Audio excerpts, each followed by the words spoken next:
Good morning to all of you. My name is Pradeep. I'm a co-host for your webinar today and welcome you all to the webinar on Building a Culture of Innovation by Jon West, Executive Director at LUMA Institute. This webinar is hosted by QGlue in association with LUMA Institute. Quickly, a recap on QGlue. QGlue is a design and innovation venture promoted by QAI. Using human-centered approach and a robust methodology, QGlue equips people to solve wicked problems by helping them reach a solution that is just not right, but also desirable, with design at the heart of it all. QGlue aims to evangelize design and innovation and to make the world a better design and people happier. Quickly, some ground housekeeping rules.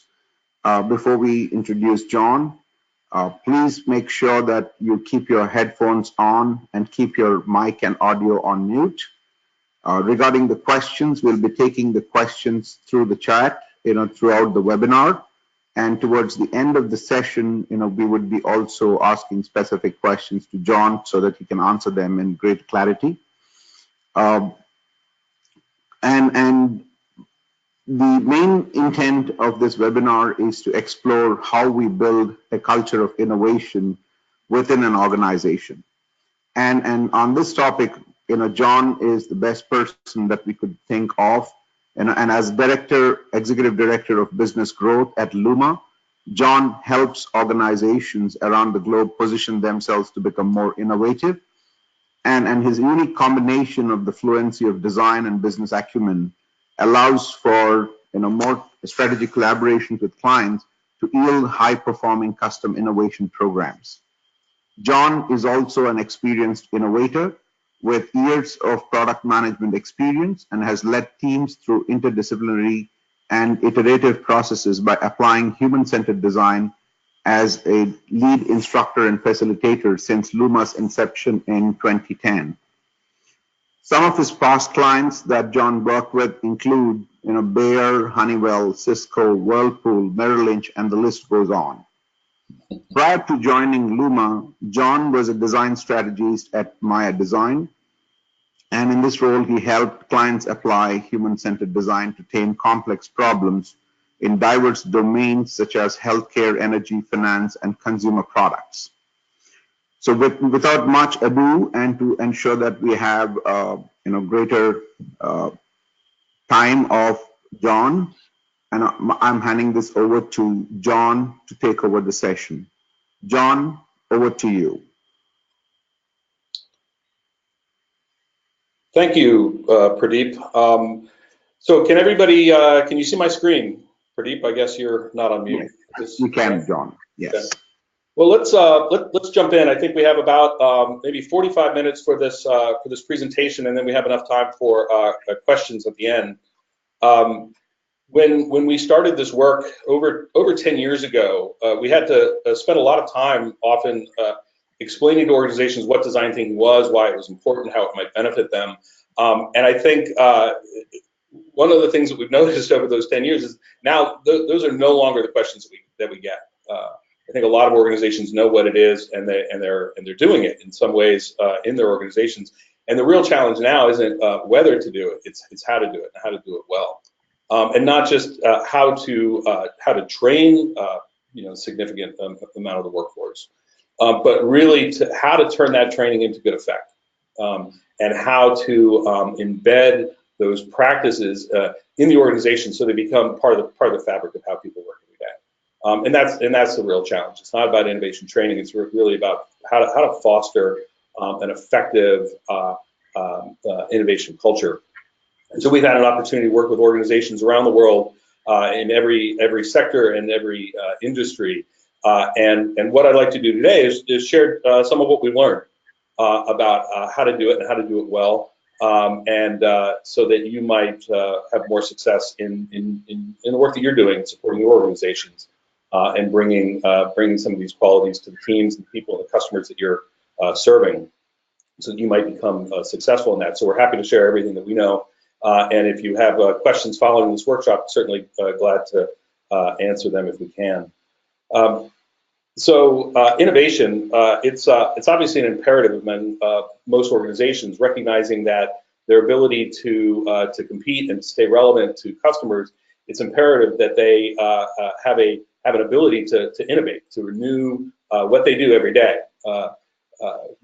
Multiple studies, KPMG, PwC, McKinsey, every week it seems like there's a new study that highlights the relevance of innovation to most organizations. Now, innovation is not a new concept. We've been innovating for decades, centuries, millennia, really.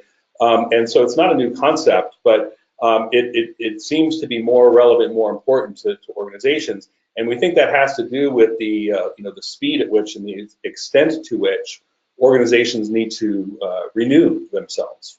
The pace is accelerating.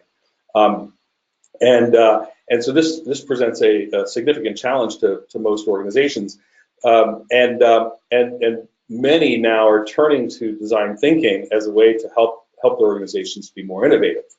That there are powerful techniques, powerful value that can be realized by helping people in the organization, not just the professional designers, but helping people broadly become more capable in thinking and working as a designer. So what does that mean? Well, it's simply an approach for problem solving and innovation that emphasizes a few things. It encourages people to start with humans in mind, not to lead with technology necessarily, but to understand the needs of the people that we're here to serve, and not just the end customers who might be using our product, but all the people that are involved in making those products a reality, the multiple stakeholders that contribute to it, that have input and requirements for what we do, or a stake in what we do, and having deep empathy for those people. It's also a recognition that we won't get it right the first time, especially if we're trying to do something that is innovative. It's very difficult to be perfect. In fact, trying to be perfect is it often hinders you from reaching the goal. And what we need to do instead is to make and test quickly, get ideas out of our heads, get formed to them, put them in front of people, understand how well we've done, testing the product, not testing the people, and improving our work over time. That this is a very effective way, not just to build the right thing for people, but to manage the significant risk that's inherent in innovative work. It's also a focus on multidisciplinary collaboration, about getting people to work together across the boundaries that tend to separate them. Recognizing that the significant challenges that we face can't be solved by just one discipline. It's going to require the collective strength and expertise of multiple disciplines working together, not in sequence, but together from the very beginning through the end. And this is a real challenge, and design thinking can help us be more effective in that. And there are a lot of organizations that have recognized this. Harvard Business Review obviously took a significant contribution to this back in, I think, 2008, when they put this front and center on business leaders' minds, and that's where a lot of the growth has come from. And so at LUMA Institute, we provide a design thinking system and courses and software that help organizations to become more agile and more customer-centric, more innovative. And we help them through training, through skill development, and through the support of various programs to not just teach people the techniques, but to help them bring it to action. So this is what we've been doing for the last over 10 years now. And this started back in 2005, at least for us. It did. This emerged from a design consultancy where I used to work, called Maya Design. Pradeep mentioned it. And Maya is a strategic design consultancy similar to IDEO, Continuum, Frog, if you're familiar with those organizations. And one of our clients at the time was a large defense contractor. And they said, we really value the work that you provide, the designs that you give us to build products. But the thing that we've noticed that's really powerful is how you work. They noticed how we worked and collaborated, interdisciplinary, thinking visually and iteratively, building things that real humans could use. They said, that's a really powerful way of working. Can you teach us how to work like that? We have tens of thousands of incredibly skilled engineers, but and we want them to stay as engineers. We don't want them to become designers per se, but we want them to become more effective engineers. We think if they learn these techniques for working, they would be more effective engineers. Can you teach us how to do that? Can you teach us how to work like that?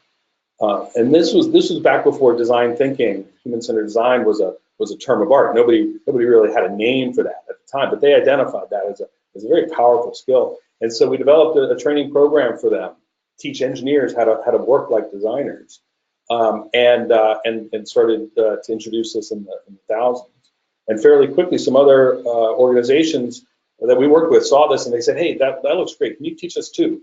And so fairly quickly, we realized that this shouldn't just be a training offering from a consultancy, but really deserved to be its own organization with its own mission, and that is to help organizations to become self-sufficient in this regard, to help bring these skills to those organizations so they could become part of their skill set and not just something that they sourced from a consultancy. So that's how LUMA got its origin. But it was based on a recognition that these are powerful techniques that don't just belong to designers. So innovation's an imperative, and design thinking can help. But the real challenge is that design thinking is not a silver bullet, and I think this is what often happens if organizations see the potential for it and introduce it, thinking that, oh, if I can just teach people how to do this, then everything's going to be perfect. Everybody's going to be innovative every day. Everybody's going to be collaborative. We're going to be customer-centered just like this. It's going to be perfect. I just need to teach people a few techniques. And while those techniques are valuable, it's not a solution unto itself. It's a real challenge to foster a culture, right? It's one thing to till a field and to prepare it, but you can't just throw seeds and magically see a crop pop up. It takes a lot of care and feeding, some nurturing, and some other things to really embed the techniques and to change a culture. That requires more work. And most organizations, I think, recognize that they really haven't mastered it yet. That they don't necessarily have all the elements in place to support an innovative culture. To make sure that it's something people are doing every day successfully and make it something that's repeatable and not something that is a happy accident. And so what we're going to share today are some elements that you should consider when you are building such a culture, some things you might want to do to support your teams, and to make sure that your efforts yield powerful benefits. So one of the real challenges when you introduce design thinking is this word design, because it carries a lot of baggage. When you say the word design, it automatically brings things to mind. People think, the folks with the black turtlenecks and the fancy eyewear, those are designers. And if we walk into a room of people, we say, who here is a designer? Show of hands.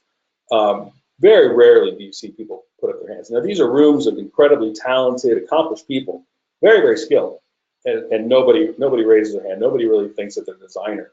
If there's design happening in their organization, it's somebody else's job.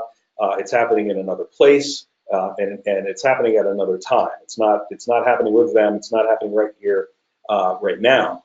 And that's a real problem, because if you're trying to introduce these skills and to convince people that these are things that they can actually do themselves, the word design can be a barrier, real barrier for people to adopt it and understand that it's something that they can do. And so one of the things that we try to establish early on when we're working with an organization is to help people understand, and this is just the sponsors of the organization, but the participants who are starting to develop these skills, is to help them understand what we mean by design. And we introduced this definition for design, and it comes from a gentleman named Herb Simon. If you don't know who Herb Simon is, I invite you to check out his Wikipedia page after this webinar. He's a fascinating fellow who was accomplished in multiple disciplines. He was a a professor of cognitive psychology at Carnegie Mellon University. And he's also a Nobel laureate in economics. He's also considered the father of artificial intelligence, things like Siri and Alexa. Go back to Herb, and he also did groundbreaking work in the social sciences. Very fascinating fellow. But he had this great definition for design, and he said everybody designs who devises courses of action aimed at changing existing situations into preferred ones. Existing situations into preferred ones. So he's saying, you know, if you come into work every day looking at the world as it is and trying to make it better in some way with intent, well, you're a designer. And that's a very powerful way to think about it. Because if you think about design this way, well, then everybody in an organization is a designer. This is what we do. And so this definition is not only inclusive in the sense that it invites everybody to think that this is something that they can and really should do, but it's also expansive in terms of the range of ways that you might apply design to create value for the organization. It's not simply for the design of products and services that you sell outside your walls. It's something that can be applied equally well, in some places even more significantly, internally to the processes that guide people's work and the way that you run meetings, or the way that you design policies that you know, shape incentives and so forth. So it can be used not just among your product teams or your customer facing teams, but back office teams like operations and IT and finance and audit. Everybody can design, and you can apply design to benefit everything that we do. And so this is a very powerful way to think about it. And when you think about design this way, you can recognize that that this is a skill that we need to teach to everybody. It's fundamental to the skill set of 21st century workers. It's fundamental as their ability to read and write and do math. And we've seen this shift before. You know, you go back several hundred years ago, and math was a specialty. Right? Very few people knew math. Most people worked in farming, worked in fields, and didn't really need to know math. And it wasn't until the Industrial Revolution came that all of a sudden math literacy was required.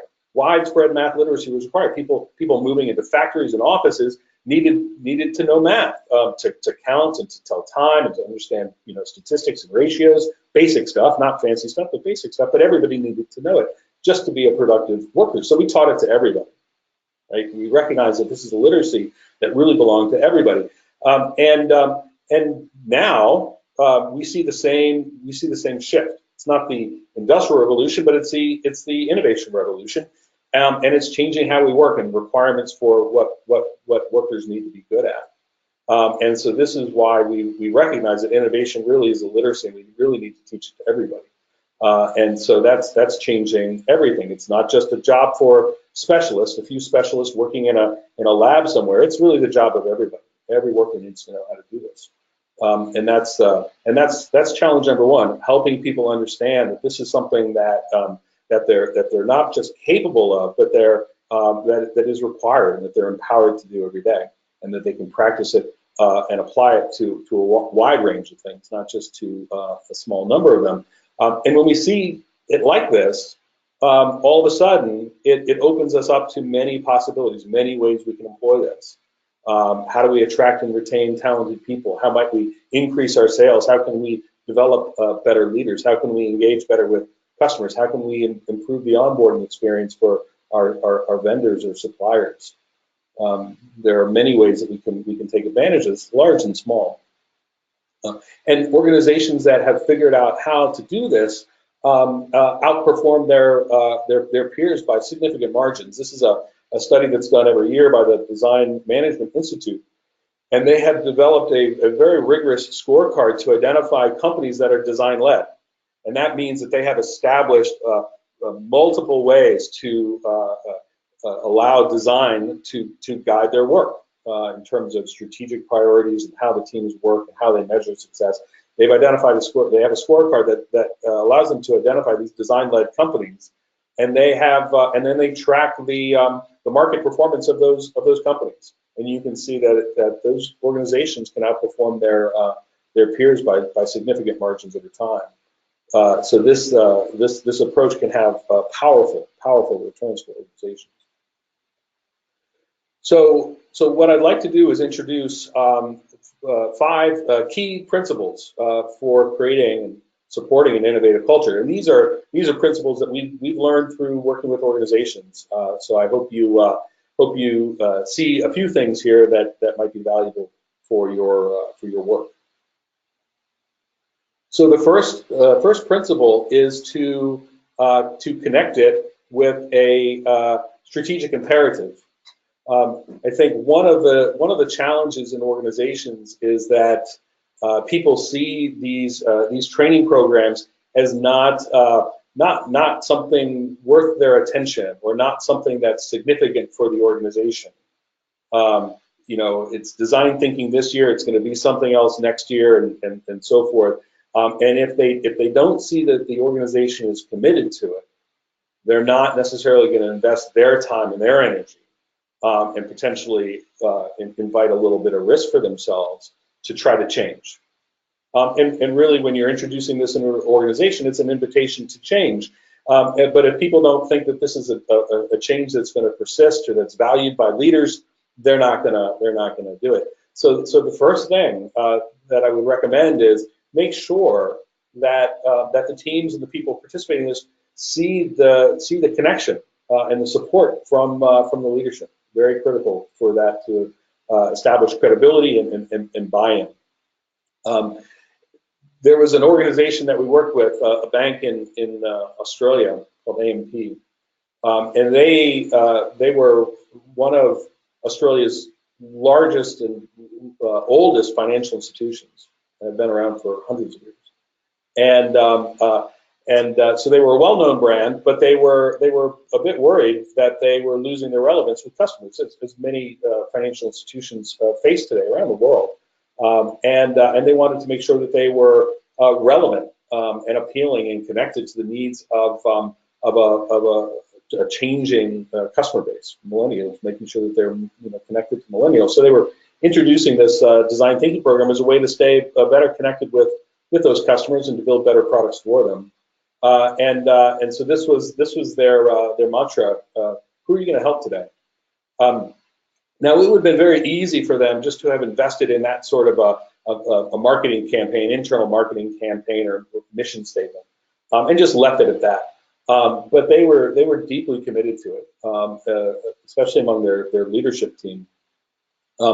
This gentleman, his name is Paul Sainsbury, and he's at least at the time, he was the chief customer officer at AMP. So one of the most senior leaders there, and he reported to the CEO. But every time they ran one of these training sessions, and they were running one every week, he made time in his schedule to introduce every class, to welcome the participants to that session. And of course, this gentleman had many commitments on his time, but he made time to stand in front of that group of people, 20 people, and welcome them.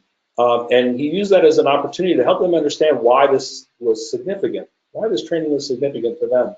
And that's a really important signal, that it was important to him that he was giving up his time to be with them. Incredibly important signal. They paid attention to that. And that alone was a useful way to make sure people understood that this was a serious commitment of the organization that they should commit to seriously as well. But he did something else. When he welcomed people to the session, he said something very remarkable. Instead of saying, this is important for the organization, it's going to help us, achieve great financial returns, or it's going to establish us as the leader in the market, which he could have easily said, and all of that would be true. He said something else. He said, don't do this for us. Do this for you. He said, I've been here for 30 years. This is the only job I've really had. This is the only company I've really worked for. and this is probably where I'm going to end my career. He said, but your careers are going to be very different than mine. He said, it's quite likely you're going to be gone from here, and maybe 5 years you're going to be on to something else in your career. And when you do that, he said, you're gonna realize that other companies value the skills that you're going to learn over the next 2 days.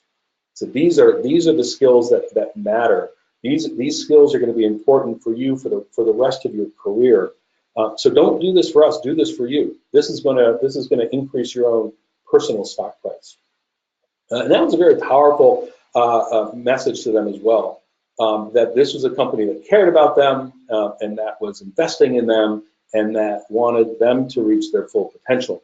And so this was many different things you can do to establish that credibility, make sure people recognize the commitment that the leaders have, not just in the program, but in them, and was a pretty powerful lever that they used to support the program. Another point. One of the critical things you need to do is integrate the design thinking, human-centered design techniques and programs with the rest of the ways that people work. I think one of the mistakes organizations often make when they introduce design thinking into the organization is to treat it as a completely new thing or a thing that is completely separate from everything else that exists in the workplace. And that's a challenge, because if people see this new thing coming in, this new system, this new methodology coming in, it introduces a lot of challenges. People aren't quite sure what it is or how it relates to the things that they're familiar with.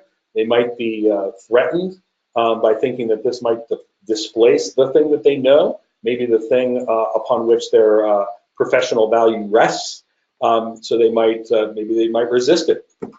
And at best, it just introduces a question. Oh, design thinking. How does this how does this relate to Agile or Six Sigma or these other things? Is this problem that I'm working on a Six Sigma problem or an Agile problem or a design thinking problem? Which of my methodologies should I pick? And this just creates a lot of confusion that's not helpful.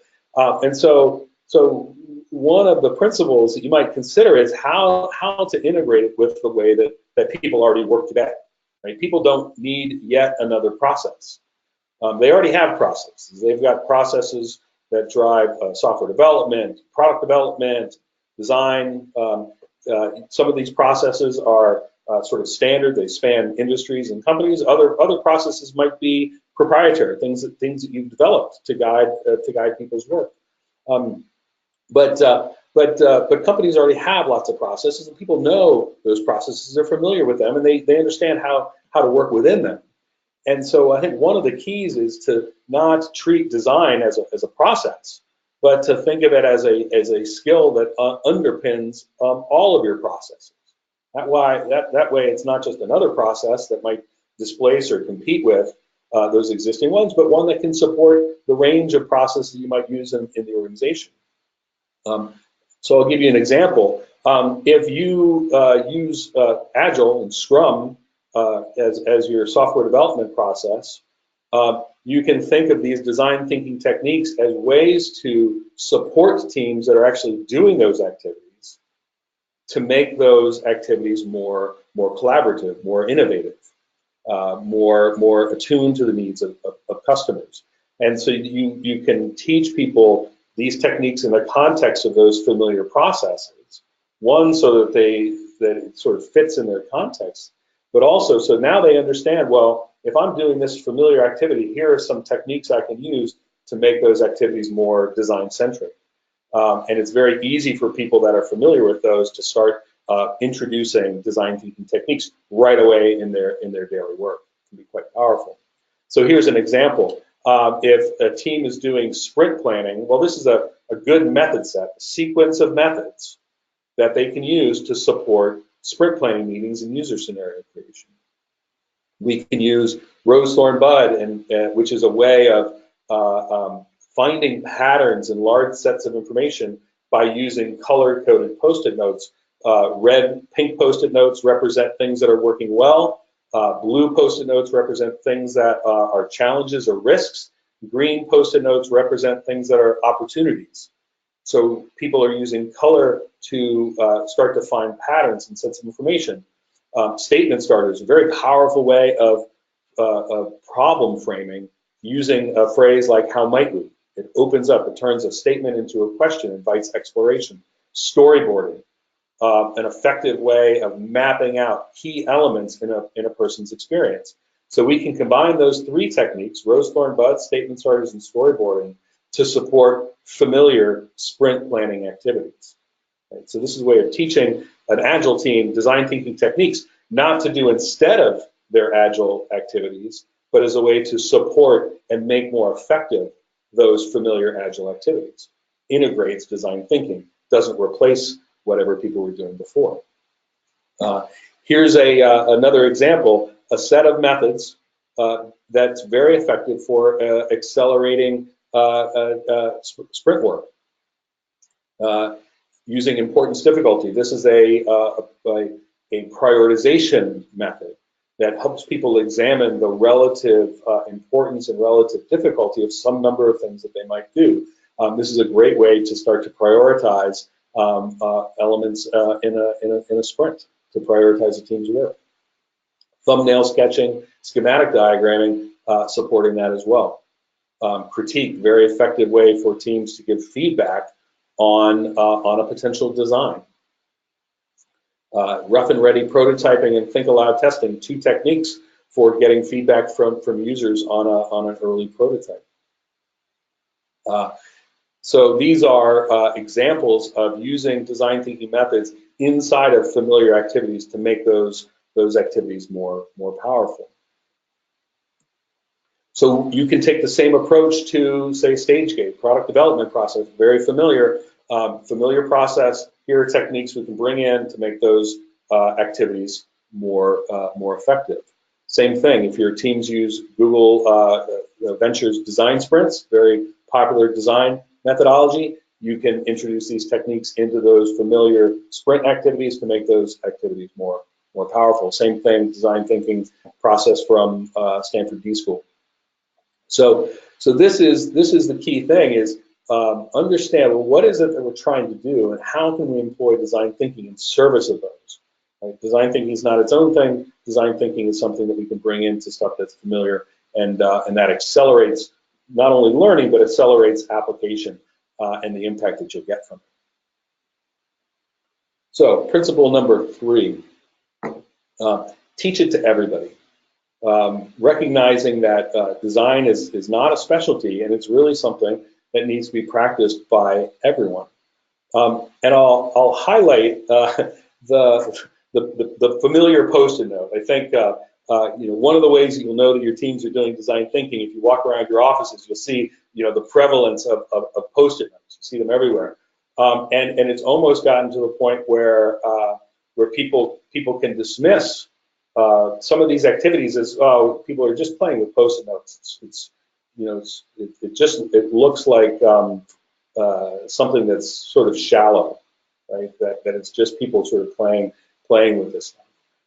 And I think the risk is that people don't appreciate that these techniques only seem shallow, right? And that shallowness in some ways is designed into it by intent, because what we're really trying to do is engineer the methods so that they are accessible, right? These techniques wouldn't be very useful if it required you to go to graduate school to learn how to use them. We want to make sure that everybody can use these things every day. So we design the methods intentionally to be accessible, right? Doesn't require a lot of training.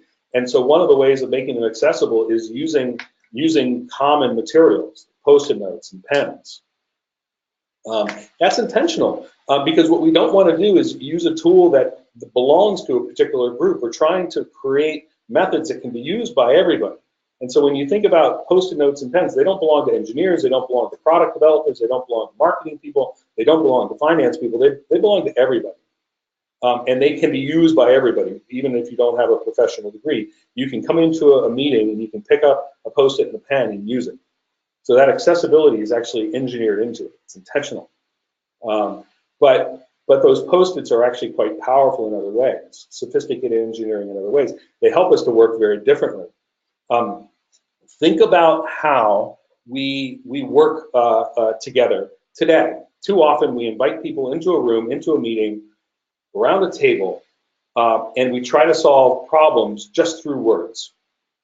And we start to speak and debate, and that's how we do it. And the challenge with that is those are social situations that are very prone to social dynamics that are not necessarily helpful for the team.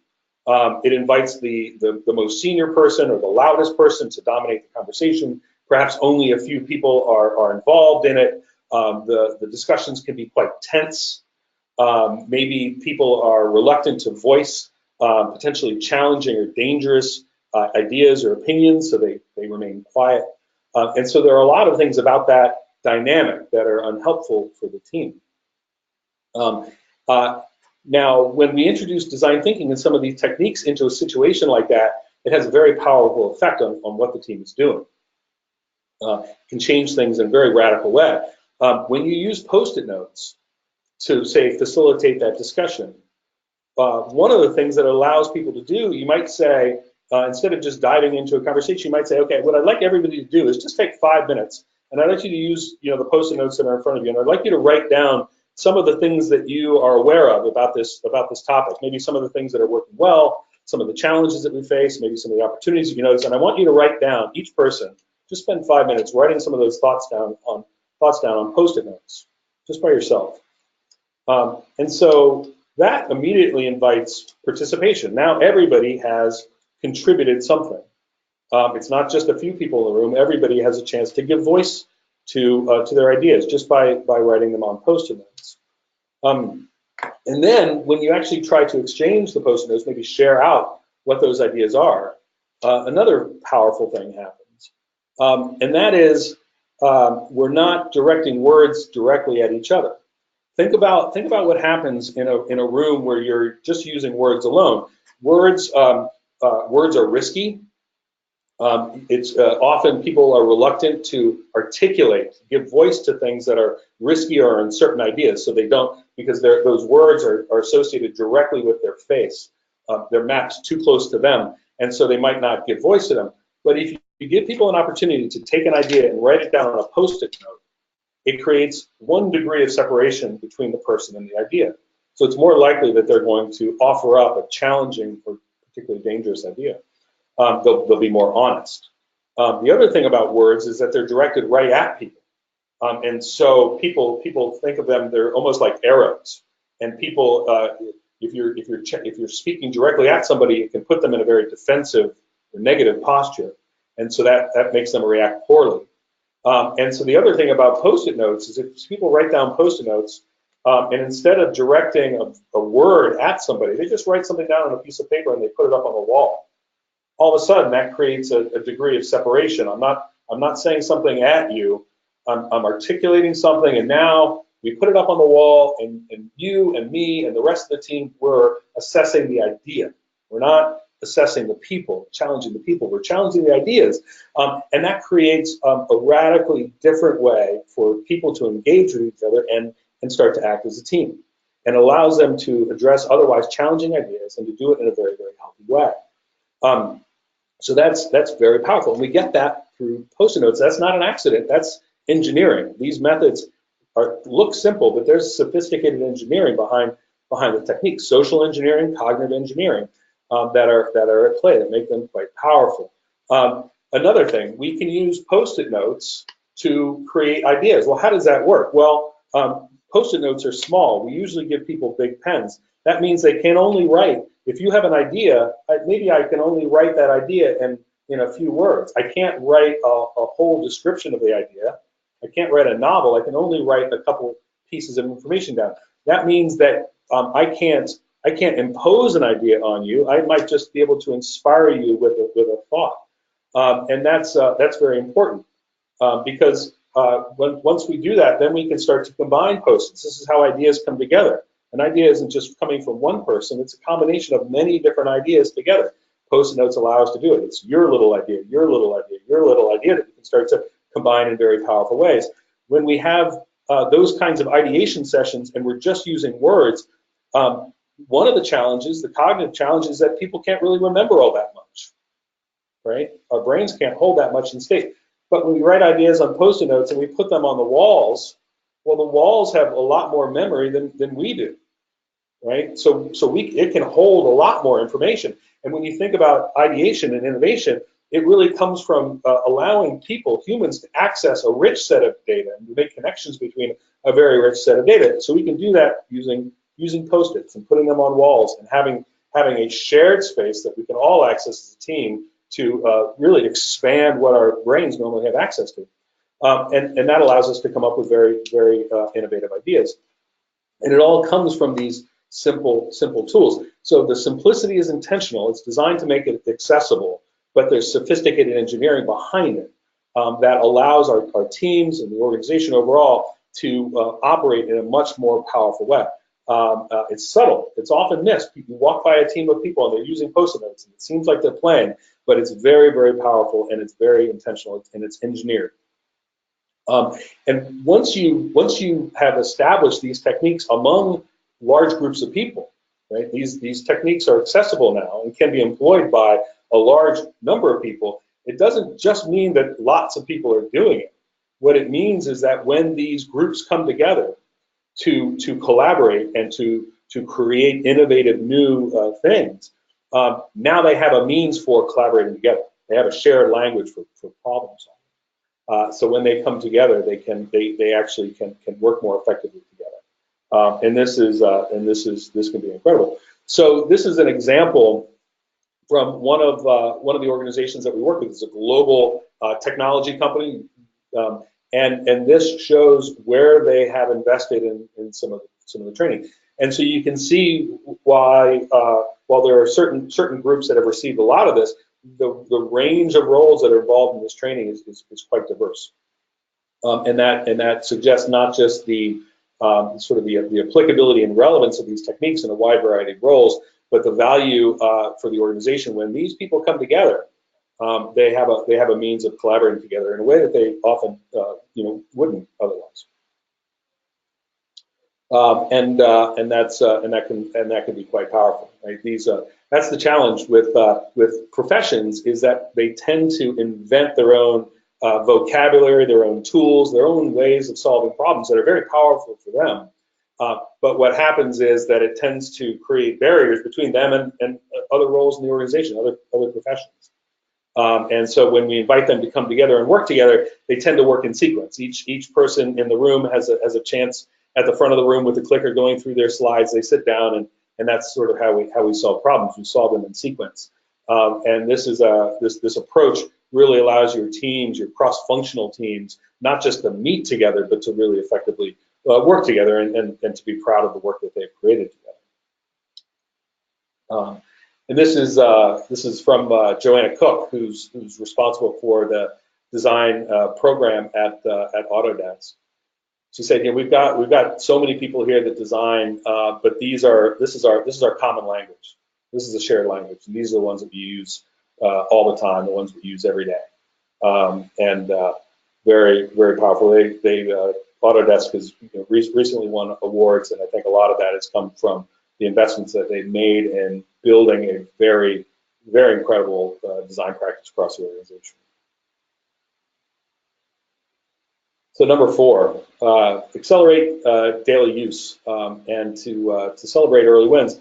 And I think the challenge here is find a way to make this not a training program, but really a work program. And that's important for a few reasons. One is it's important to help people bring this into their work, and to do that early on, because that's how people learn. I think a lot of organizations make significant investments in formal instruction, classroom-based learning. And while that's important, critical, that doesn't represent 100% of how people learn. In fact, it represents a relatively small fraction. A lot of what people learn, they learn through peer-to-peer collaboration and also significantly through hands-on application. So it's important that you support people through all the modalities of learning, not just formal education, but everything else. And it's also important that you support people through hands-on application, because that's really where the value is realized, right? The cost significantly are on the training side, the value is on the application side. And so you want to make sure that you're supporting learning in that realm, because it's significant about what people are going to learn, but it also is where the payoff is. And you want to make sure that you're supporting that as well. Here's an example of how LUMA does it. Many years ago, when we started to work in this profession, we focused exclusively on workshops, and the workshops were well regarded. We had very high net promoter score, quality scores, very good feedback, and they were effective, no doubt. We would bring people in for 2 days, intensive training, teach people techniques, and they would leave very enthusiastic about applying this. But one of our concerns was, what are people doing after the workshop?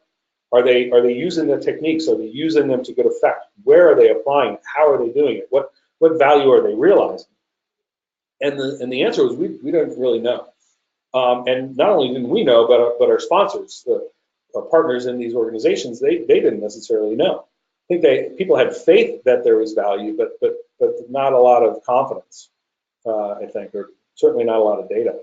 And so one of the things that we developed was a way to coach people after those workshops to help them be successful applying it to the work. Because the training sessions, those are actually pretty easy, because the concepts, as I said, very easy to understand, and in a training class, very easy to do. The real challenge with these techniques is figuring out how to apply it in the real world constraints of your everyday work.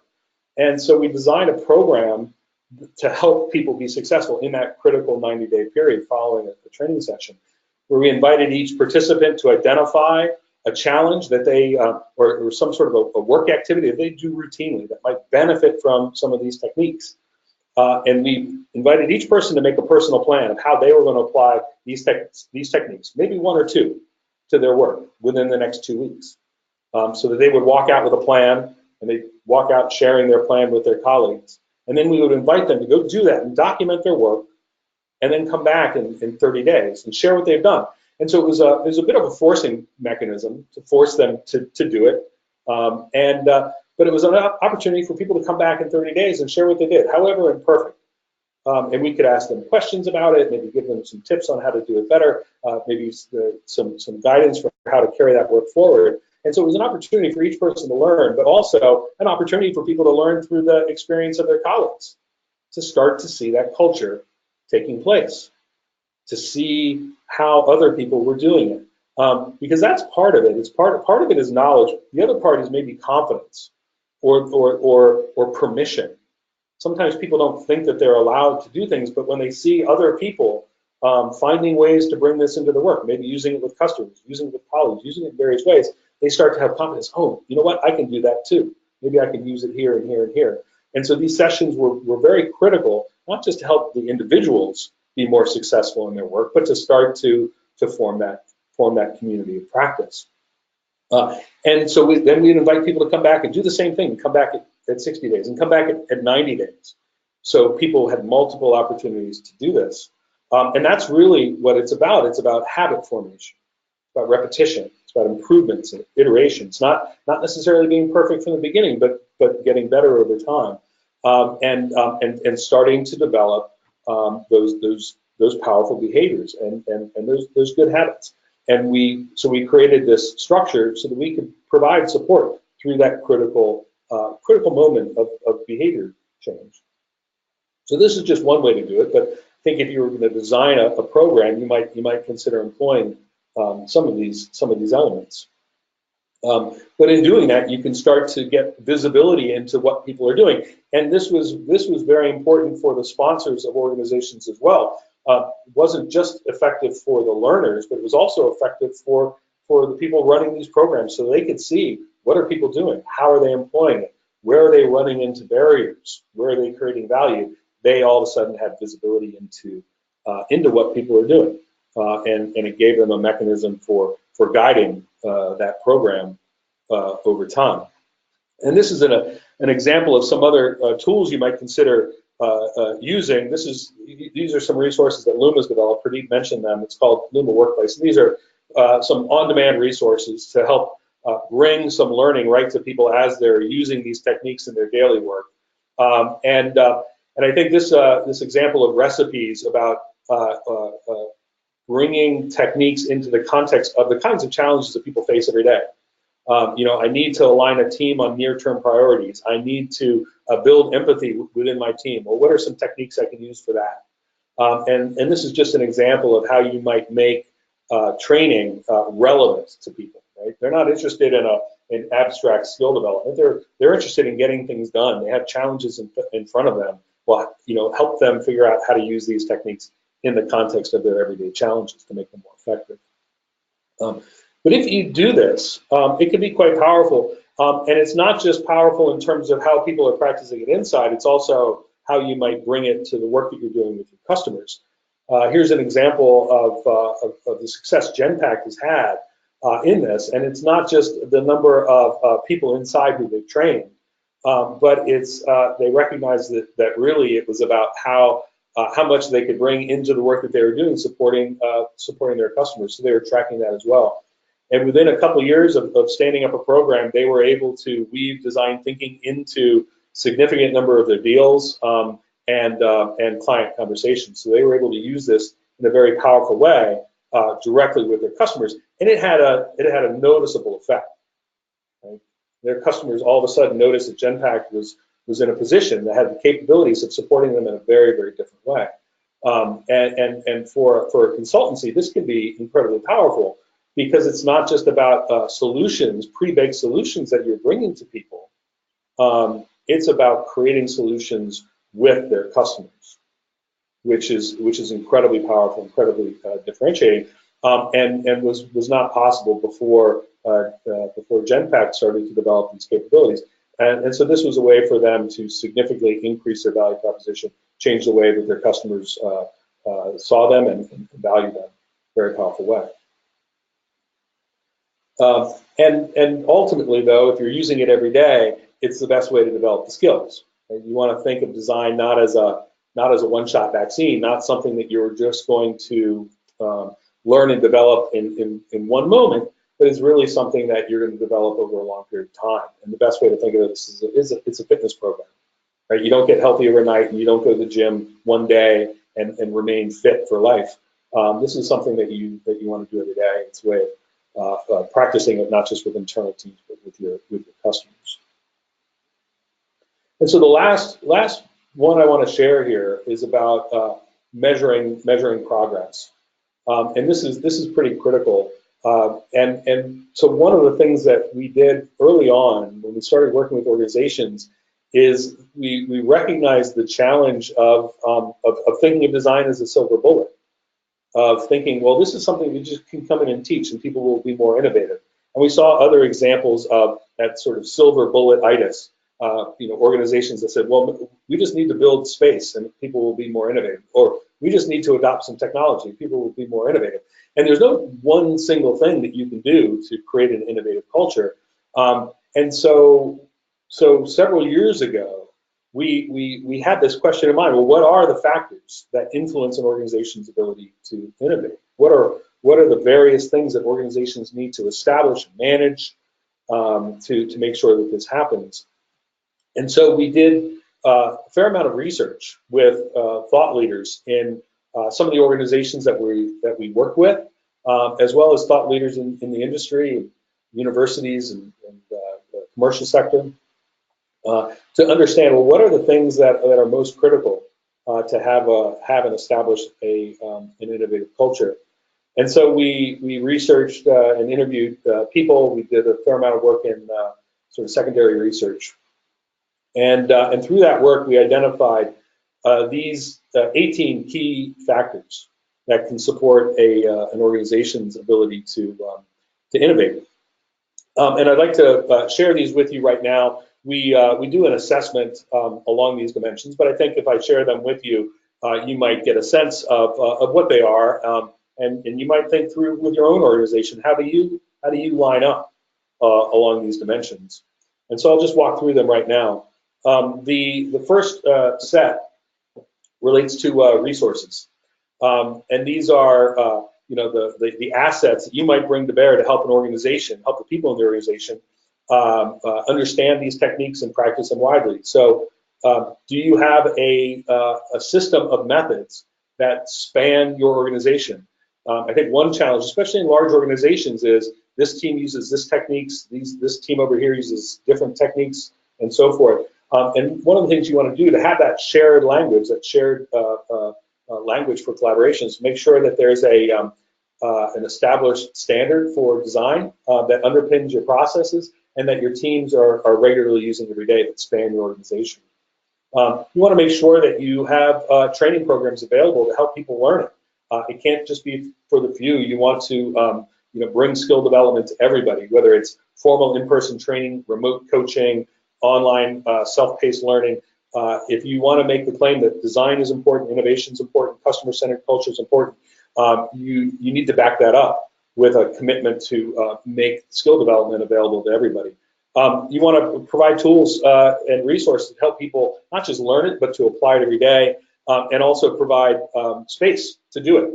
A lot of times people, they have the skills, but they don't have rooms in which to support these activities. Another set here is really around the behaviors that you want to foster and develop through some of this skill development. And that is the behavior of problem framing, understanding that the ability to ask the right questions is pretty critical in terms of your successful outcomes with design. You want to develop empathy and make sure that people are human-centered, people-centered, so that they understand who they're designing for. You want to make sure that people are able to think visually, get ideas out of their heads, make their ideas tangible and accessible so that they can work with other ideas or work with other people. Help people be more iterative so that they can test and learn, manage the risk of innovation, and be more collaborative as well, drawing on the skills of multiple disciplines, not just one. Then there are some elements around infrastructure, some of the organizational constructs that might guide or shape people's work. Teams need to understand that their efforts are aligned with and supportive of the organization's strategic objective, that there's funding that backs it up and supports that work. Make sure that people's performance, good or bad, is recognized. Right? We don't want to just recognize successes. We want to recognize good work, and often that good work is something that we call a failure. It's not a failure. It's just an experiment that didn't work, and that's actually evidence of a very mature team. And we want to recognize and honor those attempts as well. We want to give teams latitude. We want to establish a goal, but give people degrees of freedom to reach it. This is quite powerful and empowering. We want to have measures of success.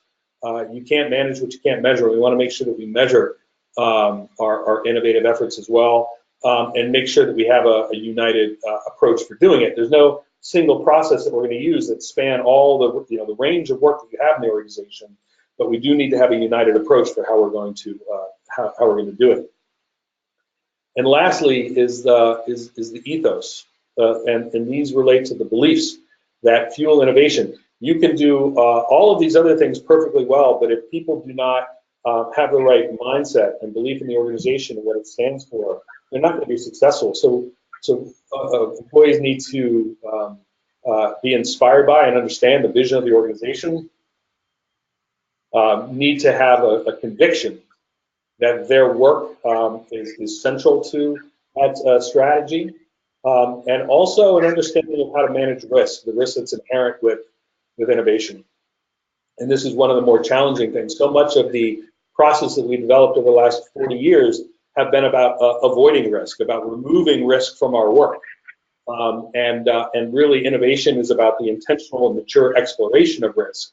And this is something that we need to calibrate correctly. People are going to perform really well, so make sure we have an appropriate stance for risk. But if we can do this, we can establish behaviors and practices that allow people to perform in a very, very different way, to allow them to be customer-centered in their work, to be more innovative, to be more collaborative, to be more visual, to foster better teamwork, and to do it every day, not just with internal teams, but with customers, colleagues, partners, suppliers, people who come into work very proud of their work. You know, the selfie metric is probably a pretty good one. If you notice that your teams are taking pictures of themselves and their colleagues and their work, then that's a pretty good measure of success. But this is what we're trying to do: help people understand that if you come into work every day, starting with people in mind and thinking about how you can be in service of other people, you can not only do your best work, but you can inspire your colleagues also to do the best work of their careers and really establish a culture of innovation that endures and lasts and creates value over time. So that's all I have today, and I think we've just gone over a bit of time. But if people are still around, I'd be glad to answer any questions. Yes, John. You know, there is one question that I have received, you know, about how do we scale innovation? You know, one is to start the journey, you know, but the second important part is how do we scale this across an enterprise? And what enablers, you know, do we need to, of course, you covered the enablers in greater detail towards the end, but they were looking at, you know, are there any mechanisms, you know, which can help organizations accelerate their scaling of innovation across the organization?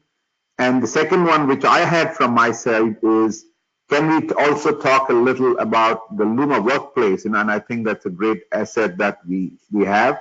You know, can we also talk a little about the LUMA workplace and how it helps people in scaling that? Sure. Yeah, let me address scaling first. Yeah, this is a challenge. I mean, I would say no matter how big your ambitions are in terms of how many people in your organization will be practicing this, I think it's always best to start small and to establish a solid foundation for a program, to make sure that stakeholders see the ROI from it, see the value and the relevance and the value that might come out of it, and to establish a strong foundation before you try to introduce this to, you know, hundreds or thousands of people all at once. I think starting small and getting that good foundation will ensure your chances of scaling successfully. I think another aspect of scaling is to, you know, find ways to develop strong internal capabilities. You know, we're a training provider, among other things, but with most of the organizations that we work with that have been successful at scale, it's only early on that LUMA is delivering the training. One of the things that we try to do is teach, you know, develop people inside our partner organizations to become effective trainers. And these are not necessarily design experts or training experts. These are often people from the business teams that have identified an interest in, or affinity for, or passion for design thinking. They want to develop among themselves, but also they want to teach their colleagues how to do this too. And so we will generally develop a number of very capable instructors who will teach alongside us at first, and then eventually will teach on their own. And I think that's critical, that you have established a core competency of expert instructors and facilitators, so that design and design training isn't something that you're getting from the outside necessarily, but something that you have inside, and that becomes part of your everyday work. And then it's not just people teaching, that you have your own internal instructors, but that those people are part of your business team, so that through teaching their skills are developing, and then those skills, they can apply those skills in outside the classroom in their role as a team leader, project manager, or whatever. And that's how you start to develop that culture and that ability to scale. by building those sort of self-sustaining capabilities inside. And I think a few other things you can do to scale it. One is to find ways to connect these practices to things that people pay attention to already. One of those things that people pay attention to is money. In many organizations, there are mechanisms for funding projects. And one of the organizations that we worked with, what they said was, for any project that wants more than, that needs more than, say, $25,000 in investment, you need to demonstrate that you are practicing design thinking. I want to see evidence of stakeholder maps. I want to see evidence of research. I want to see evidence of problem framing or prototyping or ideation, exploration, user testing. We want to see evidence of these things all the way along. And as soon as they made that mandate, you need to actually be demonstrating that you've done these things if you want money or permission to do this work. All of a sudden, that created a powerful incentive for people to learn these skills. And that was more powerful than just saying, hey, this training's available. All of a sudden, people took it very, very seriously, and that scaled the practice in a significant way. Another example is to start to include some of these practices in people's performance assessments, their annual performance reviews. If people understand that these are skills that they need to demonstrate, well, now they'll pay attention to it because it opens them up for promotions. So I think those are some other things you might consider in terms of scaling. I can show you LUMA Workplace if you'd like, and share a little bit about that. We developed LUMA Workplace about 4 years ago, and that primarily as a resource to help people who've gone through training to help them apply design thinking to their work successfully. And so the idea was, how can we bring coaching and support and tools and templates and guidance to people at the moment that they need it? Because when you think about training, there's often a gap between what you learned and when you learned it and when you need to apply it. And sometimes that gap is overly long.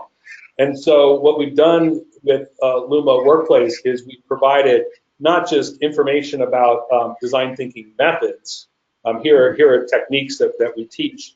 And so if you wanted to learn more about, say, stakeholder mapping, you can come here, learn about the technique, see examples of what it looks like and how it works, get tips and advice on how to do it really well.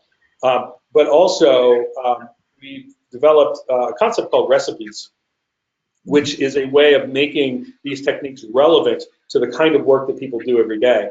And so here's a collection of recipes in support of, say, human resources. So an example would be, okay, here's a challenge that an HR professional might have. We need to rethink talent recruitment and development. Okay, well, how can I apply design thinking to that familiar challenge? So people can come right in here, and here's a set of methods that people can use to help them be more effective in that. And essentially, a recipe is a guide for applying, it is detailed instructions for applying design thinking to that particular challenge. So we'll generate some ideas using Creative Matrix, which is an ideation technique. Then we'll evaluate and prioritize them using Importance Difficulty Matrix, which is a prioritization technique. And then we'll bring those ideas to life using a cover story mock-up, which is a way of presenting developing and presenting idea. And then we'll allow people to vote on it using a technique called visual voting. So this is an agenda that somebody can use to bring design thinking to this challenge. And so we have you can see lots of different collections of recipes that are related either to professions or roles within organizations or development processes or just challenges that people have every day. And so if you, for example, if you want to align a team, get your team aligned on some priorities. This is a familiar challenge.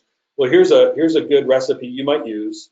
And it not only includes the agenda, but it also includes a facilitation guide. And these are tips for practicing, facilitating these methods in this agenda. So if you are the facilitator, if you actually want to use these in a meeting that you're running, this is like a mini class just on the techniques that you're going to use in that agenda. So it's like a just-in-time tailored class just for this agenda. And so there are videos and tips for how to run that rose thorn bud technique, and then a way to transition from rose thorn bud to affinity clustering, which is another technique, and videos and something like that. So this is a way for your facilitators to prepare to run that session, but also a way for the participants to become more familiar with the techniques that they might be using or so forth. And then there's also an ability to customize a session. So if you say this agenda looks pretty good, but I want to tailor it. I want to modify it in some way. Like I want to introduce a I want to introduce an introduction at the beginning. I can do that, and if I want to put a break right in here for like a little morning break, I can do that too. Or I can move the methods around. All of a sudden, you have an ability to tailor a recipe for a particular meeting or event. So people are using these to run all of their meetings and events and work sessions, project sessions, and everything like that. And the neat thing is the facilitation guide remains intact. If you add a method here at the beginning, let's say we wanted to add an interview of participants early on, my facilitation guide now has interviewing in it. And so with Session Planner, you can create your custom agendas for any kind of work activity and get a tailored class for that session. So it's a great way for people to learn it in context. Also downloadable tools and things like that. And any session you create, you can share it with participants, and you can add it to a calendar. It's just a way to bring these techniques into people's work every day. That's fantastic. That's fantastic. And as I understand, the attendees of this webinar can go to LUMA Institute's website and also register for a free trial for a month. Is that right? That's correct. It's a 30-day free trial, so anybody in the organization can go and start to use it and see if it would be see if it would be useful. Yep. Perfect. Perfect. So thank you, Jon. I think it was a fantastic webinar. It helped me to get those 5 key elements, which we need to put in place to ensure the organization builds a culture of innovation. For all the participants who have stayed back, it's fantastic. Thank you, for being there and listening to the whole session. Each of you would be also provided with an access to the recording of the presentation, just for, your own personal reference. Please kindly do not share it, in a random way to anyone, and make sure, that you leverage on the LUMA Institute's workplace, and do check it out. We will send you the details on the email as well. So thank you all, and thank you, Jon, for really taking time in the morning. I'm sure it's early morning, nice and cold snow weather. But I think it was really an energizing session for us, so really a good wake up for me too, and look forward to having more of these sessions with you. Okay. Thank Excellent. you. Take care. Thank you all. Okay. Yes.